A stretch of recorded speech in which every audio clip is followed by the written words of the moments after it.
क्या चल रहा था, हमारा चौहान वंश तो कंप्लीट हो गया होगा और मैं भी ऐसा मानता हूं कि आपने पूरा का पूरा चौहान वंश याद कर लिया होगा। आप भले किसी एग्जाम की तैयारी कर रहे हो, चौहान वंश और मेवाड़ के इतिहास से क्वेश्चन आएगा।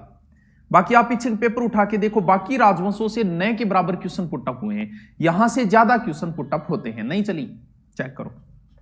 चल, तो चौहान वंश में हमने क्या क्या पढ़ लिया था, बस ज्यादा नाम याद नहीं रखना। अजयराज, अर्णोराज, विग्रहराज, पृथ्वीराज। यार कितनो इजी है गुरुजी।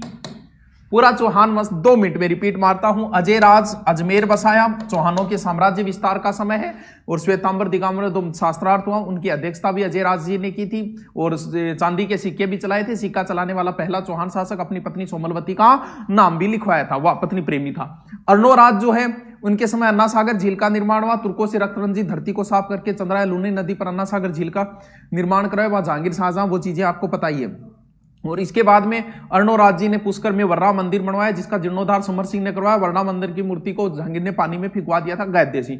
और अर्णोराज की हत्या उनके पुत्र जगदेव ने कर दी थी। जगदेव चौहानों का पितृहंता है, मारवाड़ का पितृहंता मालदेव को माना जाता है, और सिसोदियों का पितृहंता उदा को माना जाता है, जिसने कुंभा की हत्या कर दी थी। ठीक है, इसके बाद में फिर इसको हटा दिया, विग्रहराज चतुर्थ को बना दिया गया। विग्रहराज चतुर्थ की बहुत सारी बातें हैं। एक विग्रहराज चतुर्थ ने एक नाटक लिखा था, एक संस्कृत पाठशाला बनवाई थी, इनके दरबार में कवि भी थे, ललित विग्रहराज, सोमदेव, बिसल देवरासो, नरपति नालय ने लिखा था। इसके अलावा शिवालिक स्तंभ लेख लिखवाया था। चौहानों का स्वर्ण काल माना। फिर पृथ्वीराज चौहान सबसे पहले नागार्जुनों का जन्म, फिर बंडानको का जन्म, फिर महुबा विजय, फिर जयचंद गहडवाल से संबंध, फिर गुजरात के भीमदेव से नागौर का युद्ध 1184, और फिर तराइन के 2 युद्ध। चौहान शाखा पृथ्वीराज पे आके समाप्त हो जाती है। पृथ्वीराज के पुत्र का नाम था गोविंद। अब इसके बारे में कोई स्पष्ट उल्लेख नहीं आता। क्यों? क्योंकि कहीं तो ऐसा भी आता है कि गोरी जो है, गोरी ने क्या किया, अजमेर को जीत के गोविंदराय को सौंप दिया था। ऐसी भी बात आती है, पृथ्वीराज के पुत्र को सौंप दिया था। हो सकता है ऐसा हुआ होगा। तो क्यों अजमेर से फिर उसके कह सकते हैं सहयोगी नहीं, या फिर हो सकता है इसने बगावत की होगी, और यहां से गोविंदराय चला गया और कहां आ गया, रणथंभौर।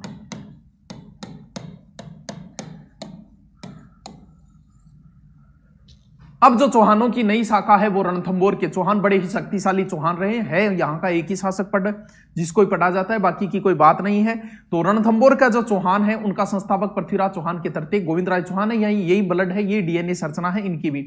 यानी रणथंभौर के चौहान जो है वो किनसे निकले हुए हैं, पृथ्वीराज चौहान के ही वंशज है। वाह क्या बात है, फास्टली मैंने रिपीट मार दिया। अब हम नए चौहान पढ़ेंगे, रणथंभौर के चौहान। ठीक है, रणथंभौर के चौहान कब? 1194 में किसने स्थापना की? गोविंदराय ने। इसका इल्तुतमिश से भी संघर्ष हुआ था। ये गोविंदराय कौन है? ये अपने पृथ्वीराज जी चौहान के पुत्र है। 1 मिनट में माउस ले आता हूं। गोविंदराय जो है वो पृथ्वीराज चौहान के ही पुत्र है। चलने दो।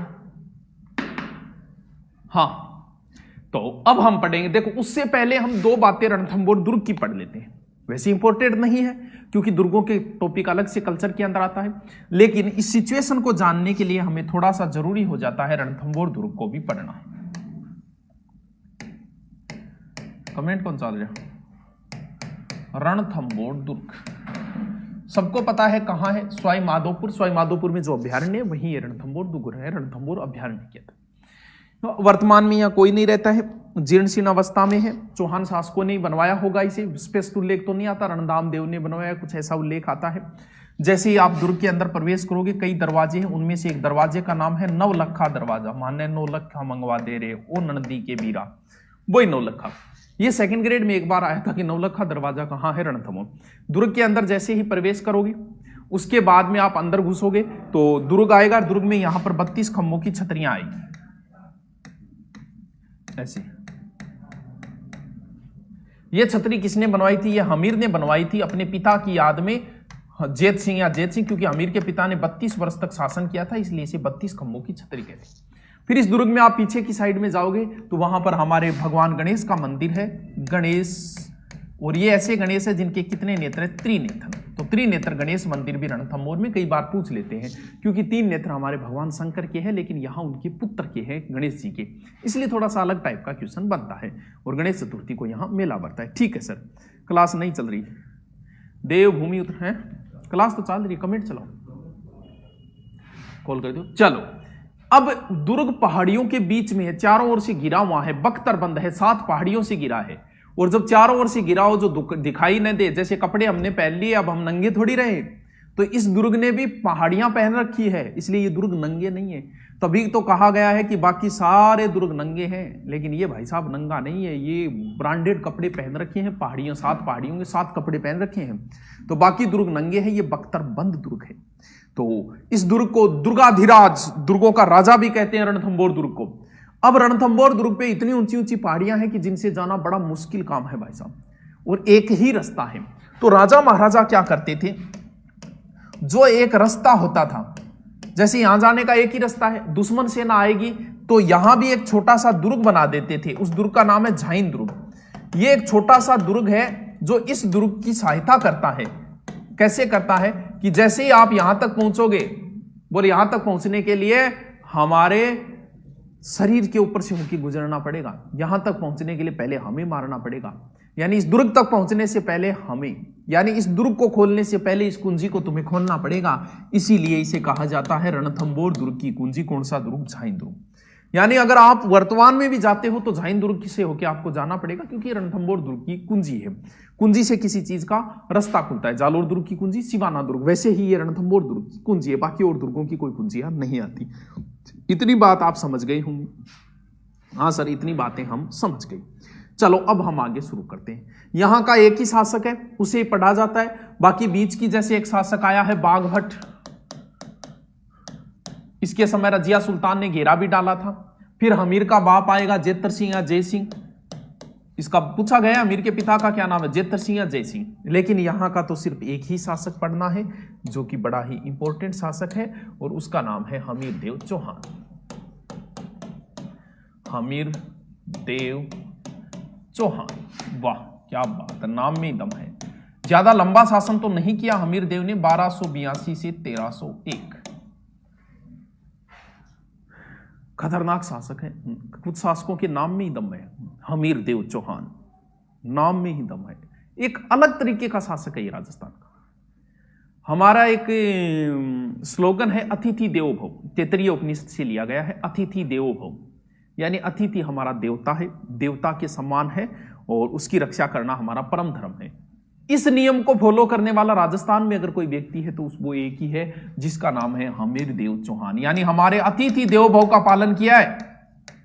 शरणागत की रक्षा के लिए इसने अपने पूरे कुल को नष्ट करवा दिया। यानी आए हुए शरण के व्यक्ति की रक्षा के लिए इसने अपना पूरा साम्राज्य, पूरा वंश खत्म कर लिया। खुद नहीं, हमीर देव चौहान की पूरी शाखा ही समाप्त हो गई, सिर्फ एक व्यक्ति की रक्षा के लिए। अतिथि देवो भव, किसकी रक्षा की वो हम आगे पढ़ेंगे। लेकिन यह शासक रियल में बड़ा शक्तिशाली शासक था, हमीर। सर्वप्रथम उसने भीमरस के अर्जुन को हराया, कोई बात नहीं। मांडलगढ़ से भी इसने टैक्स ले लिया था। मांडलगढ़ कोई नजदीक थोड़ी है, बहुत दूर है। परमार के भोज तक को हरा दिया इस बंदे ने, और मेवाड़ के समर सिंह को हरा दिया। और तेरी गुरजी फिर तो तड़को ही है। इसने एक यज्ञ किया था, कोटियजन। कोटियजन यज्ञ, यह अश्वमेध यज्ञ की तरह ही होता था। कोटियजन मुनिवर धारण किया जाता था। यानी आसपास के इतने क्षेत्रों को जब कोई बंदा जीत रहा है तो शक्तिशाली तो जाहिर सी बात है होगा। अब रणथंभौर सवाई माधोपुर में पड़ता है, सवाई माधोपुर के नजदीक ही दिल्ली पड़ता है, तो जाहिर सी बात है कि दिल्ली वालों के ये चुभेगा, कन्फर्म चुभेगा। इतना शक्तिशाली शासक, वो भी दिल्ली के नजदीक। तो दिल्ली का एक शासक, क्योंकि ये व्यक्ति किस लिए जाना जा रहा है आपसे पूछ ले, हमीर, क्योंकि इसके नाम के आगे हट लगेगा। हमीर से संबंधित 3 ग्रंथ है। कौन कौन सा? एक तो है हमीर महाकाव्य, हमीर महाकाव्य, एक है हमीर हट, एक है हमीर रासो। जब भी इनका प्रश्न आएगा तो ध्यान रहे, तीनों ऑप्शन देगा। भले ही तो रट लेना, भले ही कुछ ही कर लेना, तीनों ऑप्शन देगा। चलो हम भी ट्राई करते हैं इसको याद करने की। देखिए, हमीर महाकाव्य लिखा नयन चंद्र सूरी ने, नयन चंद्र सूरी, ठीक है गुरुजी। हमीर हट लिखा चंद्रशेखर ने, और हमीर रासो लिखा सारंगधर ने। कैसे याद करोगे, क्योंकि फिर एग्जाम के समय गड़बड़ होगी। महा का अर्थ बड़ा होता है, बड़ा कौन है, चांद और सूर्य, चंद्र सूर्य बोलते हैं ना, चांद बड़ो सूरज बड़ो। तो हमीर महाकाव्य किसने लिखा, चंद्र सूर्य। हट किया चंद्रशेखर ने, चंद्रशेखर आजाद को याद कर लेना कि उसने भी हट किया था, अंग्रेजों के हाथ नहीं आऊंगा। तो हमीर हट किसने लिखा, चंद्रशेखर ने। बाकी बच गया हमीर रासो।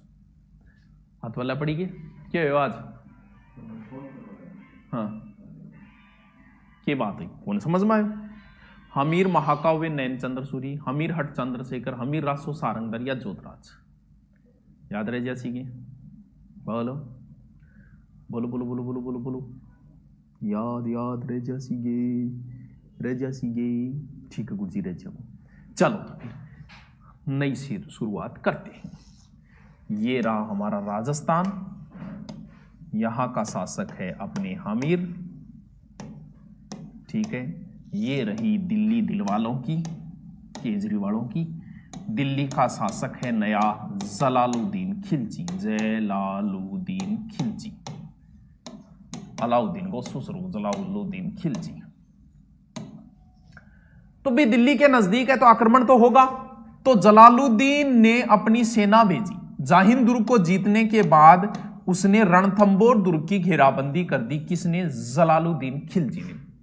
जलालू के गिरो रणथंबोर दुर्ग ने घेर लियो, ठीक है गुरुजी कोई बात नहीं, घेर लियो। अब घेराबंदी लंबी चली, दुर्ग को भाई साहब जीत नहीं पाई। एक नियम है कि यह आत्मिक संतुष्टि होती है, जो वस्तु हमारे हाथ नहीं लगती उस वस्तु में कमी निकाल दो, यह आत्मिक संतुष्टि होती है। भाई जिंदगी तो हमें जीनी है, जो चाहा वो नहीं मिला और जो ना चाहा वो मिला। सोचते हैं जिंदगी में क्या खोया और क्या पाया, हर किसी के साथ होता है ऐसा। भाई जरूरी थोड़ी है कि हम जो चाहे वो हमें मिल जाए, जब नहीं मिले तो क्या हम सुसाइड थोड़ी करेंगे, हमें भी तो जिंदगी जीनी है। तो इसके लिए साइकोलॉजी में एक तरीका है, अंगूर खट्टे हैं, जो चीज हमें प्राप्त नहीं हुई उस चीज में ही कमी निकाल दो। आपने तैयारी की पुलिस की, आप पुलिस में नहीं लगे तो भी पुलिस की नौकरी में ही कमी निकाल दो और आदमी संतुष्टि करो। आप 6-12 महीने पीछे फिरे, हाथ नहीं लगी तो उसमें ही कमी निकाल दो, ना रहे कि कोनी न्यू ही फर्जी रह जब मैं फिर सेटिंग करी कोई। क्यों, क्योंकि जो चीज हमें प्राप्त नहीं हो रही उसकी हम आत्म संतुष्टि के लिए उसे ही कमियां निकाल देते। भाई साहब दुर्ग जीत नहीं पा रही, नहीं जीत पा रहे, बोल चलो चलो चलो चलो रे। तो इनको एक सेनापति हो अहमद चप बोले के बात है महाराज है, चल गया बढ़िया। बोले ईशा दुर्गन बड़ समझू मैं की है, वो है कि क्यों टाइम खराब करूं मैं मेरो, ये दुर्ग तो कुछ है ही नहीं। ऐसे 10 दुर्ग तो मैं मुसलमान के एक बाल के बराबर ही मैं तो नहीं देता, बाल समझू मैं। आ कह के बाइडो पाछू की तो प्रश्न सिर्फ इतना ही बनता है, जलालुद्दीन ने किस दुर्ग के लिए कहा था कि ऐसे 10 दुर्ग तो मैं मुसलमानों के एक बाल के बराबर भी महत्व नहीं, जैसे कई ग्रहण की है मैं बाढ़ समझू। तो आग लोग कहे 10 दुर्ग इससे मैं नहीं बांगे, मैं एक बाल के बराबर मैं। सर जी आज सुबह की क्लास नहीं, सुबह की नहीं है, कौन सी नहीं है, ये सुबह की है, मेरी तो पहली है। हाँ रॉक स्टार क्या करना चाह रहे तू, चल। जलालुद्दीन के बाद में नया शासक बनेगा, खतरनाक शासक बनेगा। कौन बनेगा, अलाउद्दीन खिलजी बनेगा। ये लो हमीर, और दिल्ली का नया शासक एक खिलजी, अलाउद्दीन खिलजी। एक लिख देता हूं आप समझ जाना। अब अलाउद्दीन दिल्ली की हमीर देव चौहान पर आक्रमण करेगा।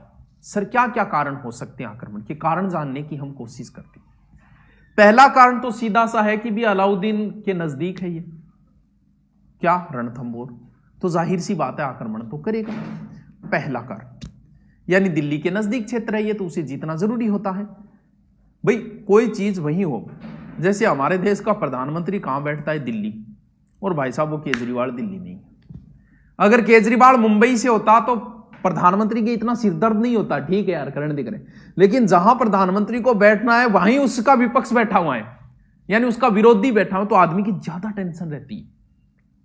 तो दिल्ली पे राज करने वाले के लिए रणथंबोर तो परेशानी है क्योंकि नजदीक है।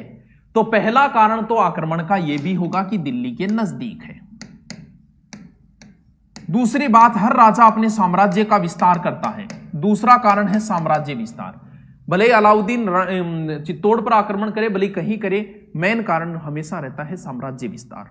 तो दूसरा कारण इसका क्या है? अपने साम्राज्य को बढ़ाना है, तो साम्राज्य विस्तार भी एक कारण है। तीसरा कारण, भाई साहब के ससुरो जी जलालुद्दीन जी यहां से मुंह की खा के गए थे, तो जाहिर सी बात है कि वो टीस तो है, बिल्कुल है गुरुजी। चौथा कारण, मोहम्मद शाह को शरण देना, और बार बार एग्जाम में यही प्रश्न आया है। मोहम्मद शाह नाम याद रखना अति जरूरी है। लेकिन अब हम समझते हैं कि कारण तो यह है, लेकिन कोई बहाना तो चाहिए, बात करने का कोई बहाना तो मिले। गोग्राफी की, जियोग्राफी को नहीं आएगी, वह गुरुजियों के करा हर तीसरे दिन छुट्टी रहेंगे, आज बात करांगा आज बात। चलो आज क्यों को नहीं आई क्लास? दीपक पूछो को नहीं आई? चलो कहूंगा, चलो कोई बात। हाँ, अब देखो कारण दो आते हैं। एक तो ग्रंथ है हमीर महाकाव्य, और दूसरा ग्रंथ है हमीर हट। दोनों में अलग अलग कारण बताए गए। मैं दोनों कारण बता देता हूं, एग्जाम में नहीं पूछे जाते लेकिन बता देता हूं। अलाउद्दीन की सेना जो है वो गुजरात लूटपाट के लिए गई हुई थी, और इसके मेन सेनापति दो ही रहेंगे, उलूग खां, नुसरत खां। ये दो ही रहेंगे हर बार। इन दोनों के नाम याद करने आपके लिए जरूरी है, उलूग खां और नुसरत खां। ठीक है, लूटपाट कर ली। हेलो सर, हाँ सुरेश गुजर, लूटपाट कर ली। अब करके जब वापस आ रहा तो जालोर के नजदीक बटा लड़ मरिया। क्या खातर? लूट के माल खातर। जान बेचारा कमा के ले, लूट के माल खातर लड़ मरिया, बड़ा बंटवारा खातर का मैं 1/5 लूंगा, 2 लूंगा, या करके फै एक दूसरे गए, थका मुकी, मुंह पर 2-4 प्यादी। सामने कौन? मोहम्मद शाह। इंसा लड़ मरिया बटा के ब्रू नाम दिया, लेकिन एग्जाम में ज्यादा पर मोहम्मद शाह ही पूछे रहे। अब मोहम्मद शाह के अगर जितो हाथ लागो भी तो लूट्यो, लूट के सीधो जा लियो की शरण में हमीर देव चौहान की शरण। हमीर बोलियो कोई बात नहीं है, तू शरण में आए, शरणागत की रक्षा करना हमारा परम धर्म है, आदि आदि काल से चला आ रहा है, चिंता ना कर, आ जा, बढ़िया बेडरूम देगे, रख लियो। किन? मोहम्मद शाह। अलाउद्दीन मांगियो नटियो, देखा बढ़िया कौन दियो। वो तो कारण बतावे हमीर महाकाव्य। हमीर हट एक अलग ही कारण बताओ, वो सारा नहीं बेरो है। अलाउद्दीन का एक लुगाई ही जिकी को नाम हो चिमना। अलाउद्दीन ने टाइम कौन मिलतो ही, तो अब टाइम देना जरूरी होता है परिवार के अंदर, थार खातर भी वो नियम लागू, टाइम दो ज्यादा ज्यादा। तो अलाउद्दीन तो और काम में बिजी रहे, तो पढ़ाई पढ़ोई में टाइम दे कौन पायो? कौन दे पायो? जो मोहम्मद शाह फ्री हो, पड़ोसी जी आगे चिमना दे दियो टाइम देता है अलाउद्दीन ने पतो लागो, लागता है मोहम्मद शाह बाज गए की शरण में आ गयो, हाँ मेरी की शरण में आ गयो। जो भी कारण रहा हो, मैं नाम एक ही याद रखना है, मोहम्मद शाह। अलाउद्दीन ने मांगा, इसने मना कर दिया। अब दोनों के मध्य लड़ाई होगी। यह बहुत शक्तिशाली शासक है अलाउद्दीन। क्या जी? राजस्थान का पहला साका अलाउद्दीन की वजह से होगा, राजस्थान का दूसरा साका अलाउद्दीन की वजह से होगा, राजस्थान का तीसरा साका भी अलाउद्दीन की वजह से ही होगा। यानी राजस्थान में हाहाकार मचा देता है, वंश को ही समाप्त कर देता है। यहां चौहान वंश को समाप्त कर देगा पूरे को पूरा। रणथंबोर जाएगा, चित्तौड़ जाएगा, गोहिल वंश को ही समाप्त कर देगा। जालोर जाएगा, जालोर के चौहान वंश को ही समाप्त कर देगा। अब सोच सकते हो ये कितना शक्तिशाली शासक है। तो अब उससे पहले एक छोटी सी बात जो आपको बताना जरूरी होता है, कुछ बच्चों को, नए बच्चों को नहीं पता होता, साका क्या है? व्हाट इज द साका? साका is a complete process. Sir ji police result का वेट करें या एसआई की तैयारी करूं? तैयारी तो एसआई कर, पुलिस में लगने के बाद भी तुझे एसआई की ही करनी है। क्यों? क्योंकि इस नौकरी से आप थोड़े दिनों उब जाओगे, फिर लगेगा कि यार ऊंचा पद तो प्राप्त करें, तो आपको करनी है बाद में। देखो, साका इज ए कंप्लीट प्रोसेस। साका तभी माना जाएगा जब दो काम होगा। क्या कहा सर? एक तो होगा जौहर, एक होगा केसरिया। यानी जब भी कभी युद्ध हो तो युद्ध में दो ही काम होते हैं भाई। युद्ध भूमि में वीरगति को प्राप्त होने वाले वीर होते हैं। वीर कौन होते हैं? पुरुष होते हैं। ठीक है सर। और पुरुष तो वीरगति को प्राप्त होंगे ही, लेकिन ऐसी सिचुएशन हो गई कि महिलाएं भी किसी ना किसी तरीके से अपने को आत्मोत्सर्ग कर दें। ये दोनों प्रोसेस अगर कहीं पर भी हो जाए तो उसे एक साका बोला जाता है। तो हमें यह सीखना है कि जौहर क्या है और केसरिया क्या है। जौहर का अर्थ एक जोड़ा भी होता है, जोड़े को भी कई जगह जौहर बोलते हैं, लेकिन यहां एक अलग शब्द में यह जौहर शब्द आया है। तो पहले तो हम इस चीज को समझने की कोशिश करते हैं कि यह है क्या। हम या तो सीधा भी याद कर सकते हैं, केसरिया बालम पधारो नी म्हारे देश। केसरिया एक रंग है, और केसरिया रंग किस चीज का प्रतीक है? बलिदान का प्रतीक है। हमारे राष्ट्रीय ध्वज में भी केसरिया रंग सबसे ऊपर है, उसे स्थान सबसे ऊपर दिया गया है। क्यों? क्योंकि ये बलिदान का प्रतीक है, और भूमि हमेशा बलिदान से ही सुरक्षित रहती है। जब लोग बलिदान देने को तैयार हो तो देश हमेशा सुरक्षित रहता है। यानी केसरिया एक साफा है, उस रंग का एक साफा पहना जाता है, और वो युद्ध करने से पहले पहना जाता था। यानी युद्ध करने से पहले राजपूत वीर जब अपने सर पे साफा धारण करते थे, इसका मतलब अब मरना है या मारना है, विजय या फिर वीरगति। यानी मौत सामने हो फिर भी लड़े, तब केसरिया धारण किया जाता है कि मरना भी निश्चित है लेकिन युद्ध करके मरेंगे हम, वही तो केसरिया है। तो केसरिया रंग का एक साफा है। जब ऐसा लगता है, यह सिचुएशन कैसे पैदा हुई? मान लेते हैं हम ये एक दुर्ग है, जैसे अकबर आया था चित्तौड़ दुर्ग को घेरने, ये एक दुर्ग है। इस दुर्ग को दुश्मन सेना ने घेर लिया। जैसे अकबर जब आया था तो अकबर की सेना 60 से 70 हजार थी चित्तौड़ के तीसरे और अंतिम साक्य के समय। यानी मान लेते हैं दुश्मन सेना 60,000 है, उस समय अंदर मात्र 8,000 राजपूत थे जयमल और फत्ता के नेतृत्व में, जयमल राठौर फत्ता। अभी इस चीज सामने दिख गई कि 8,000 अगर 60,000 से लड़ेंगे तो हार भी निश्चित है, लेकिन लड़ेंगे, अधीनता स्वीकार नहीं करेंगे।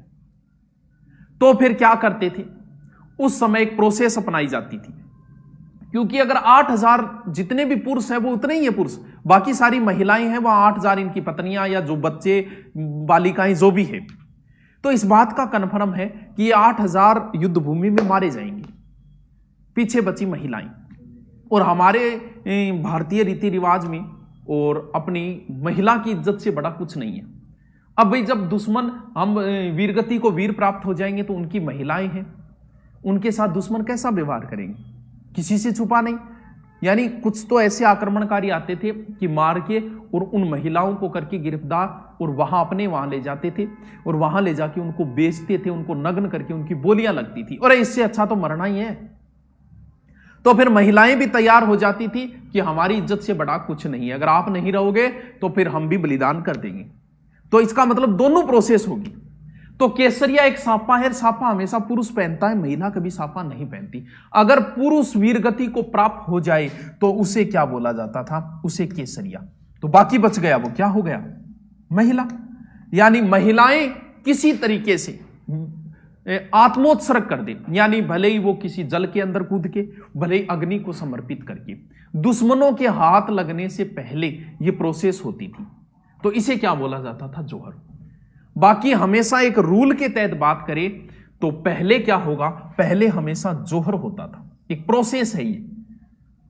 क्यों? क्योंकि पहले वो जौहर करती थी महिलाएं, फिर उनको कंफर्म हो गया उन वीरों को कि ठीक है अब कोई टेंशन नहीं, अब लड़ेंगे और मरेंगे, और इसके बाद में ये क्या करते थे?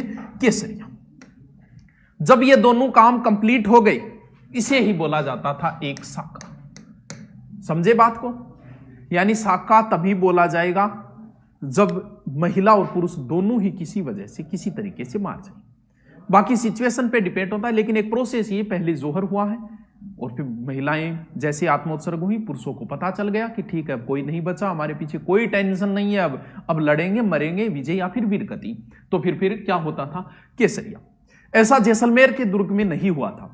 हुआ क्या था जैसलमेर दुर्ग में? और अचानक से आक्रमण हुआ तो महिलाएं एक प्रोसेस के तहत जोर नहीं कर पाई, इस वजह से उसे अर्धसाका बोल दिया जाता है। अगर पूरी कंप्लीट प्रोसेस, तो एकमात्र उदाहरण राजस्थान के जैसलमेर दुर्ग में जहां पर अर्धसाका हुआ।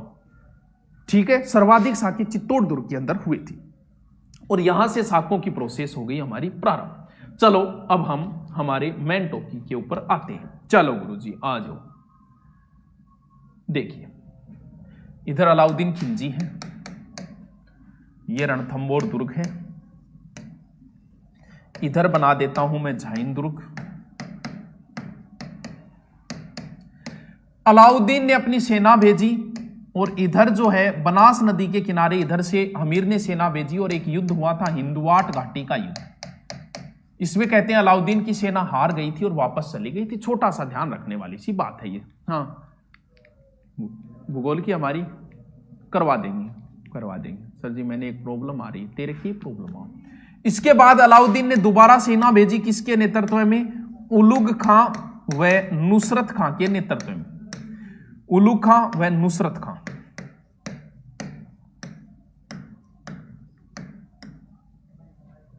दोनों ने इस झाइन दुर्ग को जैसे तैसे करके झाइन दुर्ग को जीत लिया और जीत के इस दुर्ग की घेराबंदी शुरू कर दी।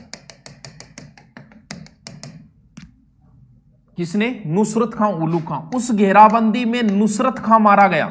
यह प्रश्न एक बार सेकंड ग्रेड के अंदर पूछा गया कि घेराबंदी में कौन मारा गया। अभी इतनों किंगे ध्यान में रहे भाई साहब। नुसरत खां घेराबंदी में मारा गया। उलुग खां ने तुरंत अलाउद्दीन को फोन किया कि भाई साहब आप खुद ही आओ, वरना तो स्थिति डावाडोल है, नुसरत जी तो टपक गया। तो अलाउद्दीन अपनी बड़ी सेना लेके आया और अलाउद्दीन के साथ एक इतिहासकार भी आया था, अमीर खुसरो। अमीर खुसरो तो यह कहता है कि दुर्ग के अंदर लंबी घेराबंदी की वजह से खाने को कुछ भी नहीं बचा। वो ये कहता है कि दुर्ग के अंदर सोने के एक दाने के बदले में अनाज का एक दाना भी नसीब नहीं था, इसलिए हमीर को दरवाजे खोलने पड़े, क्योंकि दुर्ग के चारों ओर बैठ जाते थे। काम की मी हुई को नहीं, इनके कौन सी पटवारी की डेट आई हुई थी, पूरे दिन बैठ जाते, 6-6 महीने बैठे रहते। भैया अंदर दुर्ग के अंदर कम से कम 10,000 जनसंख्या, खाने पीने का सामान खत्म होता, दुर्ग के गेट खोलने पड़ते। जैसे चित्तौड़ दुर्ग की घेराबंदी कितने मार रही थी? कम से कम 4 मार रही थी।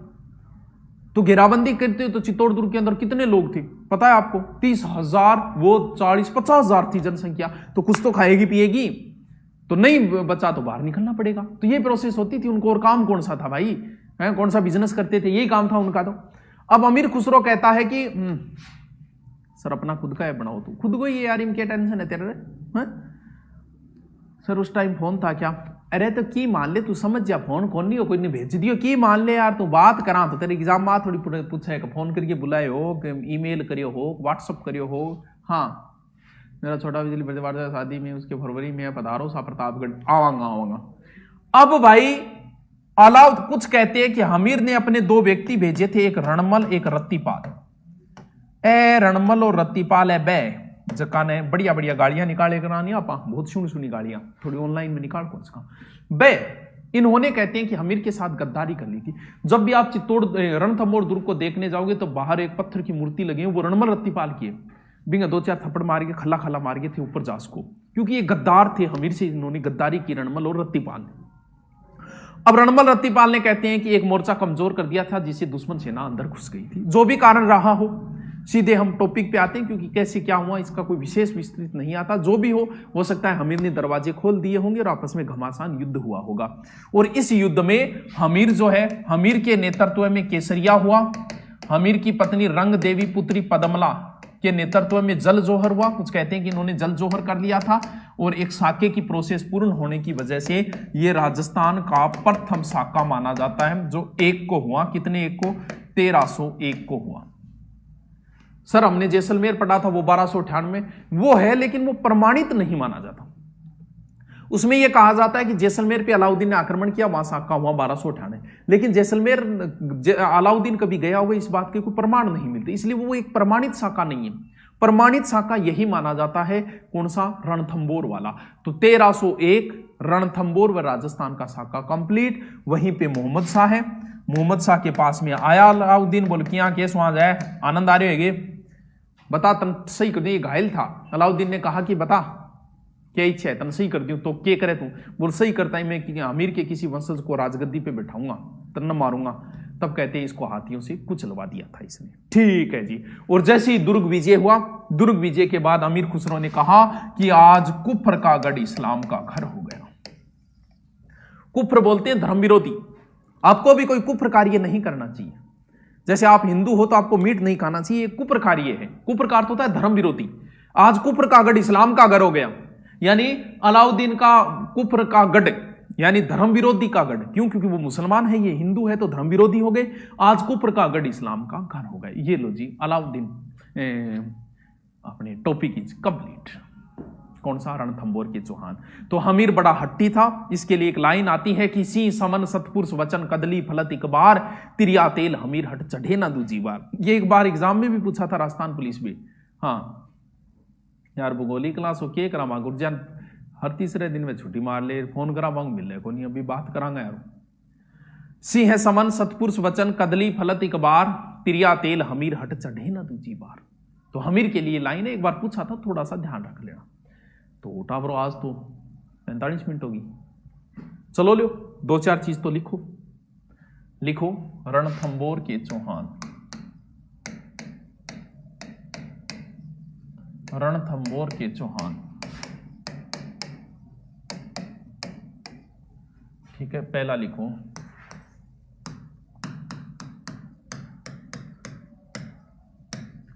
गोविंद राय, पृथ्वीराज का पुत्र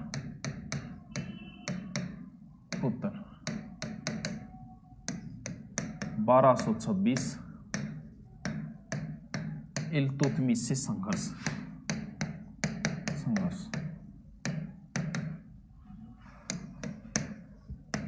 इसने 1194 रणथंभौर चौहान वंश की स्थापना की।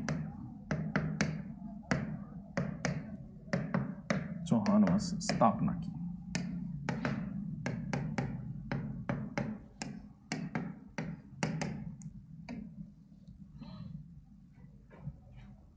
ठीक है।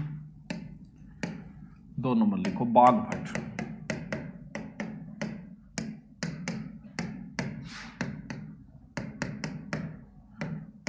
रजिया सुल्तान ने मलिक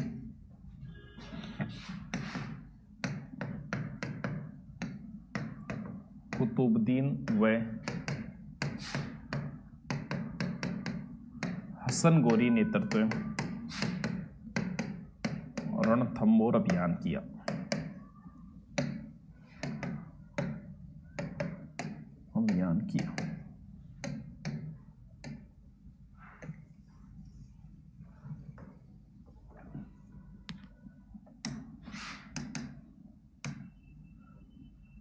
लिखो जय सिंह,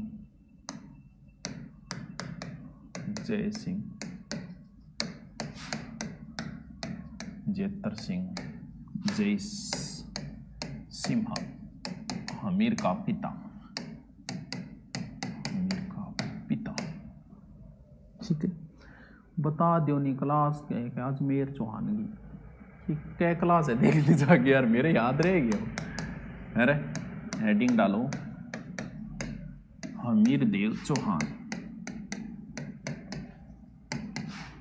1282 से 1301। ठीक है।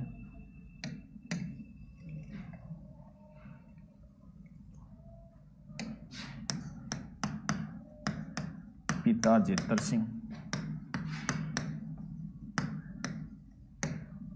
माता हीरा देवी,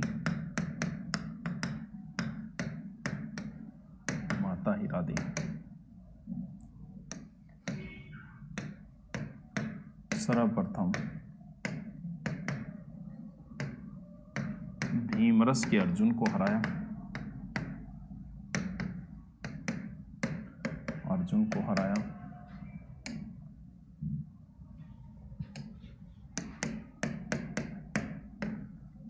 मांडलगढ़ से कर वसूला।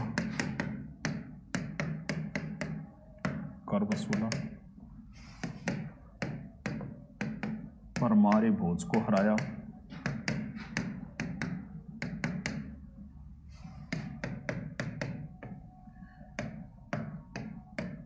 त्रिभुवनगिरी शासक से अधीनता स्वीकार करवाई।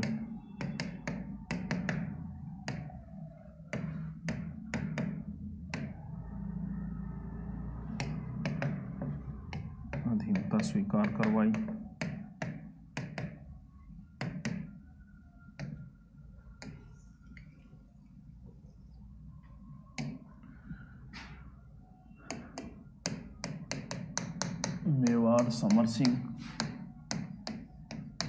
व अबू प्रताप सिंह को हराया।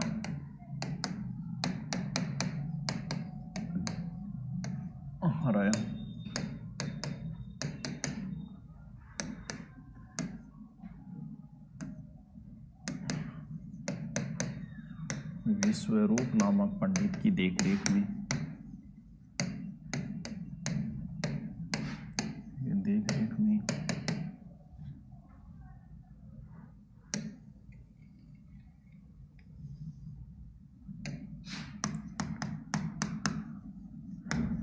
कोटियजन यज्ञ आयोजन करवाया।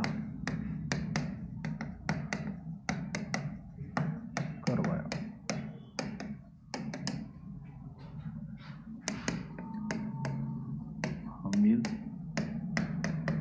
दरबारी कवि विजयादित्य।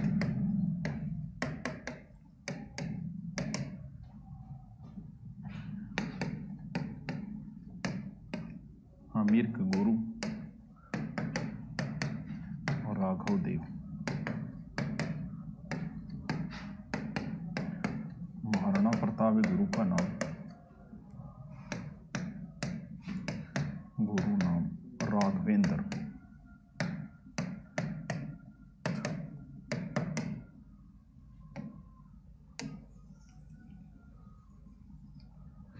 ठीक है। हमीर ने 17 युद्ध किए, जिनमें 16 में विजय रहा।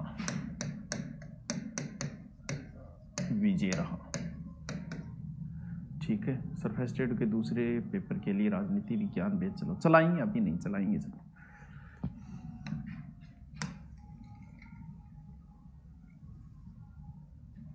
ठीक है, फिर लिखो हमीर संबंधित ग्रंथ।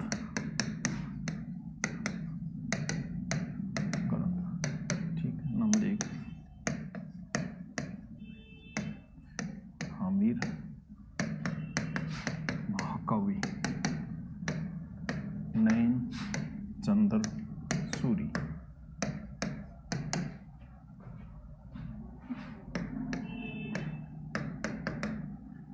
प्रबंध कोश चिंतामणि।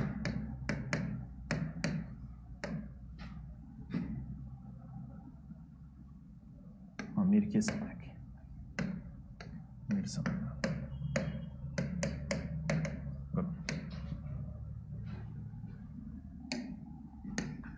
तीसरो हमीर हट प्लस सुरजन चरित्र चंद्रशेखर।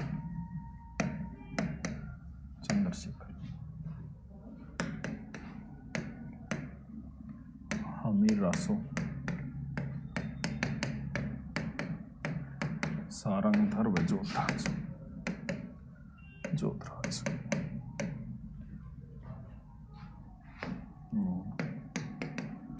हमीर ने अपने पिता जय सिंह याद में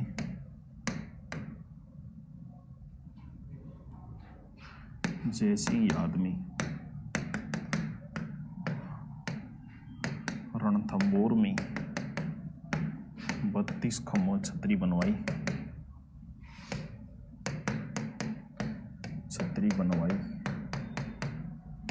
जिसे न्याय की छतरी कहते हैं।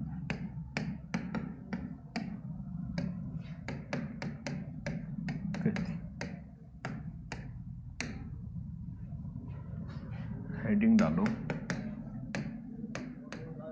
हमीर व Jalaluddin Khilji. Okay, thank you.